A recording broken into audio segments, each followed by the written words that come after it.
Both pregnancy tests are positive.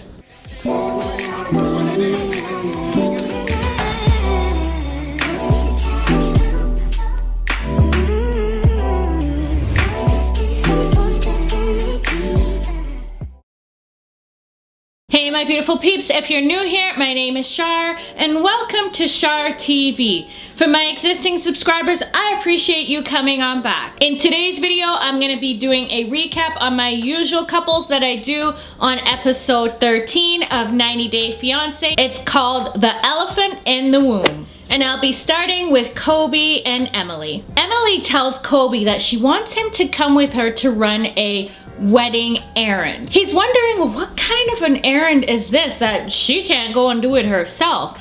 But she says that there's a lot going on, and this one in particular, she needs him to come with her. She's also feeling really bad about buying the backup ring, but she did return it immediately. Now she doesn't want to add more stress to Kobe because they're already in a stressful situation, but there is something that she needs to talk to him about. Is there something you're not telling me? I'm just like late. Like my period is late. So I think we should go to the pharmacy and like take a pregnancy test. Kobe asked her if she's ever had a delayed period before, and she said, well, yeah, by a couple of days, but not by a couple of weeks. Oh my gosh, here we go. Kobe said to her that she can't be pregnant because they've been taking precautions. And Emily was like, what precautions? Because you were the one that said not to take birth control. And he said, yeah, and well, she said, well, that can lead to a baby. Now, Kobe doesn't agree with taking birth control because he figures that women that take birth control, when they're ready to conceive, they face problems. How do you know that? They just told you that? Oh my goodness. Well, I just said pull out. Yeah, I pulled out when we started, and then you told me you have this application on your phone. Like, I'm not ovulating right now, you can me. I don't know how I'm going to be able to face your family if you're pregnant. Emily said that all of the pressure is on her because she's the only one that's able to work and save money. It's too much for him, but it's even more for her, and she doesn't feel that he understands that. Emily loves babies, but right now it's not the right time for one. They're not even married, and they're still living in her parents' basement. And her father had one rule, and that was to not get pregnant while living in the home. They arrive at the pharmacy, and Emily said, well, they should have bought condoms. Well, no kidding. She decides to take the pregnancy test at the pharmacy because she didn't want to run the risk of someone finding the box at home. It's hard enough trying to figure out our relationship together. Do you guys have a bathroom? Yep, right back there. Thank you. But the hardest thing for me right now, I just put a whole lot of money on the ring. And I don't have the finance to be able to take care of my family. So if Emily is pregnant right now, I don't know how we're going to be able to handle this. Both pregnancy tests are positive. Kobe said, well, that means you're pregnant. Yes, it does. He said to her, well, how long does she intend on keeping this from her parents? And she figures she'll tell them once she starts showing. Because her parents have spent so much money on the wedding that she just wants to have fun, and then she'll tell them after. I don't know how I'm even going to be able to look at her parents, especially at that.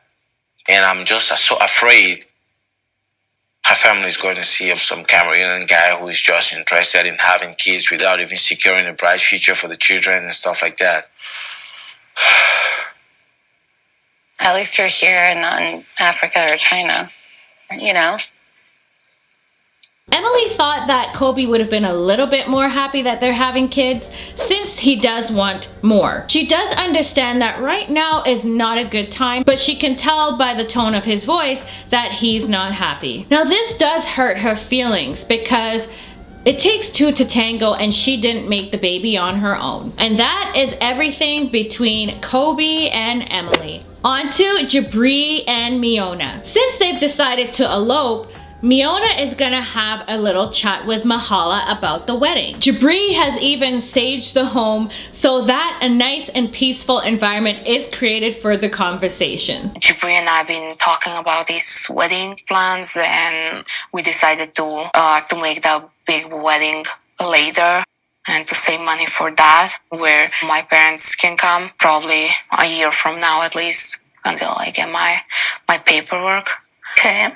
And for now, we've been looking at elopement options just so I can get nice pictures, I can look pretty and all that. That's important. The beach wedding will be later after they've had the chance to save for it. They've been looking at Joshua Tree National Park since it's pretty there and the approval is cheap. Miona wanted to see how Mahala feels about it all because it's important for Jibri that his mother doesn't feel left out. Mahala said that she would have loved to attend the wedding, but because it's such short notice and it's out of state, they won't be able to attend. But they will attend the big wedding in a year. Mahala wants to know how things are going between Jibri and Miona since they were having issues.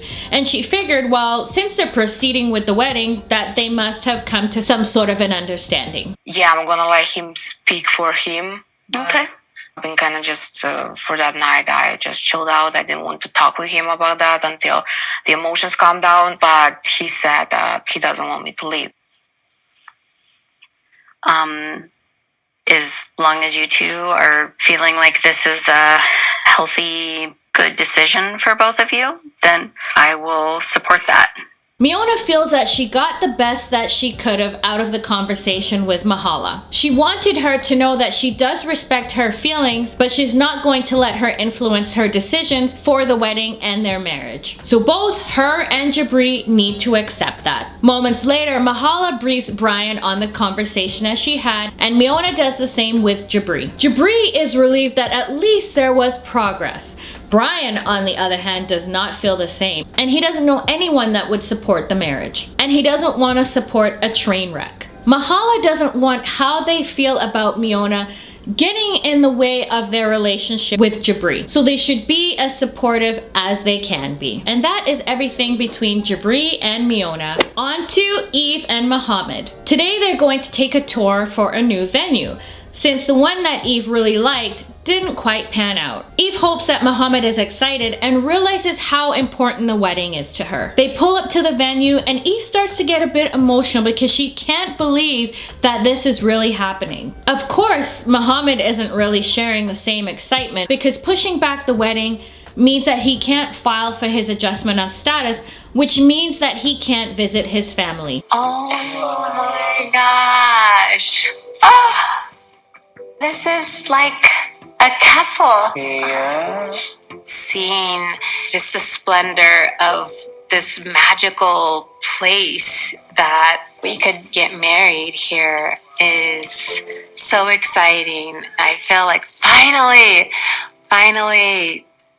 this is real. Mohamed did say that it's beautiful, but his whole life is being put on hold for this fancy wedding. He feels that she needs to be more considerate of his future because he needs to start his career and journey in life. It's time to talk about the ceremony, and Eve has been thinking about getting a friend to perform the ceremony because the person is ordained and isn't tied to a specific religious background. So, like, I want to get married in the mosque, so I feel like I got married in my religion. And we can get married much sooner in the mosque. Okay. This is a big deal for me, to have this moment. He understands that Eve wants to have the perfect wedding, but feels that she needs to compromise. He feels that they should get married at a mosque now, and then they can file for the adjustment of status, and then later on, they can have the ceremony that she wants. He just doesn't want to wait any longer. Eve is not comfortable getting married at a mosque, but she does understand that Mohamed's life is on hold. But it's not all about him, and it hurts her feelings. She'd like to be taken into consideration. The next day, she receives a text message from Mohamed.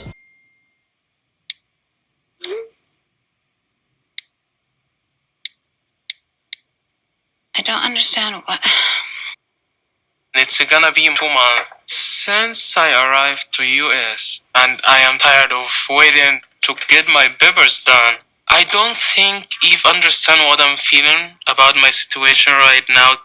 I can't be independent anymore. Now, I don't know why he's texting her when they're in the same house. Just talk to each other. Talking is a lot better than texting because things can get misconstrued. She talks to him about things to clarify and explains that he can't just get another sponsor. They have to be married first before they could submit the paperwork. And he said, well, let's just get married. And she said, we are? And he said that she had promised that they would get married as soon as he arrived. Now, Eve is adamant that she never said that they would get married the next day after he arrived. And I don't want to go to the courthouse and just have like, that's not special to me. I want to have a wedding. Your stuff, I don't care about it. Thanks, because you don't care about like me wanting something special and memorable. When you care about me, I will care about you. That's messed up that you would even say that after like, how would I not care for you if I waited all this time and paid for these things and like everything's on me? Now at this point, both of them were getting on my nerves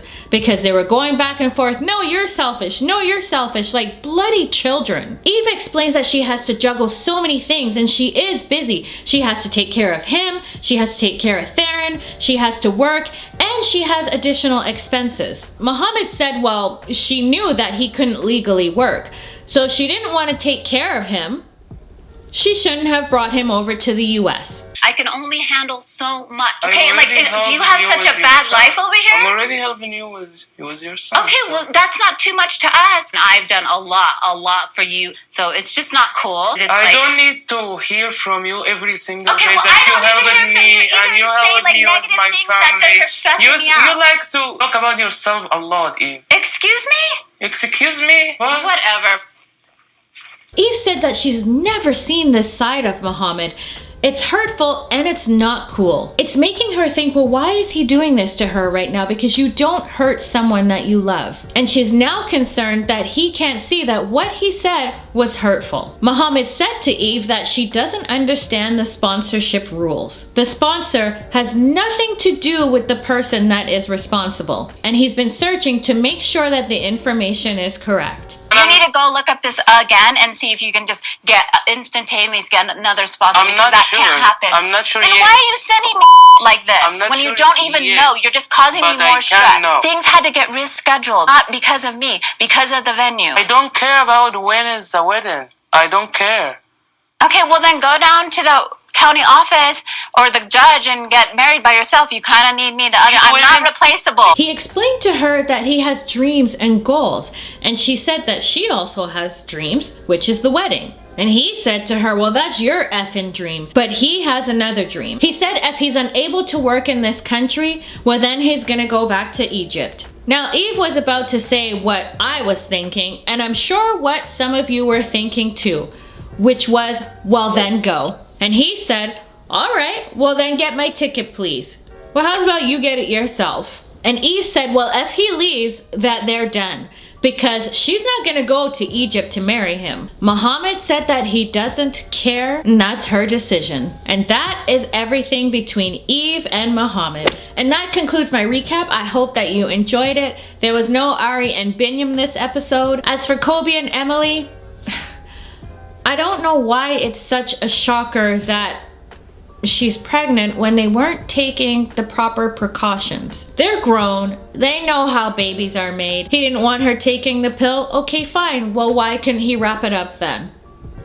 Okay, I don't understand. Yes, I understand that condoms are not always 100%, the pill, other forms of contraceptives, but at least try and take some precautions to prevent pregnancy if you're not ready for it. So I feel at this point, both of them are irresponsible. And I can't wait to see the look on her father's face when she tells him that she's pregnant. He is going to flip. As for Jibri and Miona, well, I'm glad that she was able to compromise a little bit and have the beach wedding later because they ain't got the money for it. That costs money. So at least this gives them a bit of time to save and have the wedding that she wants. As for Eve and Mohamed, I understand, yeah, it's probably difficult to not be able to work, and he wants to have money coming in, I'm still feeling that it's just not going to work between them. And who knows, maybe he is here for a green card. I guess we're gonna have to wait and see. But honestly, he should have gone back home a long time ago. I would have sent him packing. Let me know your thoughts on the episode. Drop a comment down below. I'd definitely like to see your thoughts. If you enjoyed my recap, give me a thumbs up. If you haven't subscribed, I don't know what you're waiting for. Hit that red button. We have a grand old time in the community tab, and I'll make sure that I keep you informed on what's going on with this crazy show. Thanks for watching, my beautiful peeps, and I'll see you in my next video. Bye!